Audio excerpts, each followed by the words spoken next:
So, Father Roy Bourgeois, you have just landed in Managua, Nicaragua. Why are you here? Well, you know, the SOA Watch movement that so many in the United States are a part of. School of the Americas Watch. The School of the Americas Watch. When the military coup took place close to 2 years ago, we were very, very upset by this, as so many were here in Honduras. And we came just a few days after the coup to express our solidarity. To Honduras? To Honduras. After Zelaya was forced out? Yes, just a few days after we came here to meet with our friends, counterparts who we met years, during these years. And I must say, we were very, very alarmed at the seriousness of the situation. This military coup had real connections to the School of the Americas. The two top generals, the key players in this military coup, the head of the Air Force, the head of the Army, were graduates of the School of the Americas, which did not really surprise us. It's been a pattern throughout the years. So we came back then, and we are back now to express our support and solidarity with the people of Honduras, who really are living under intense repression. We were in Honduras just a month ago to follow up our visit after the coup, to meet once again with our friends here to get an update on what's going on. And we met with many campesinos, the small farmers way out into the countryside, teachers, labor leaders, and we were quite surprised to see once again that fear, that repression that's still very alive in Honduras.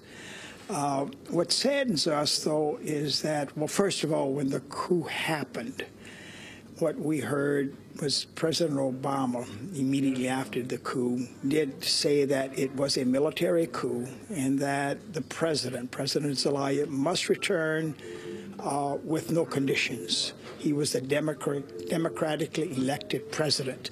But I must say these were words only that lasted, I would say, about 24 hours, and something happened, Amy.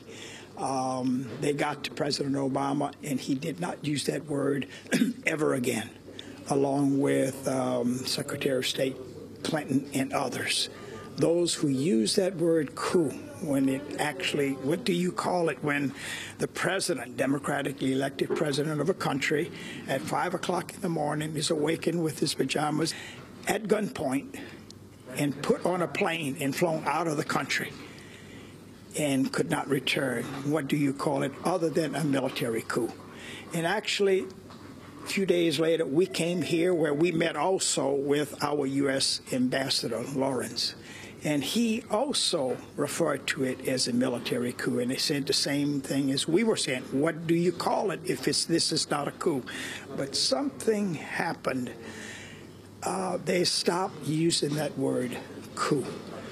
And we were very, very disappointed in President Obama. There was such an opportunity, as President Zelaya expressed, and so many of the people in Honduras, that our president, we have such influence and power in this region, throughout the world, and especially in this small country, Honduras.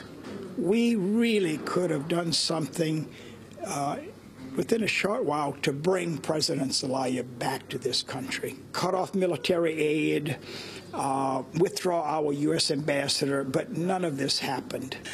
But now we see this as somewhat of a historic moment here with the return of the democratically elected President Zelaya, male.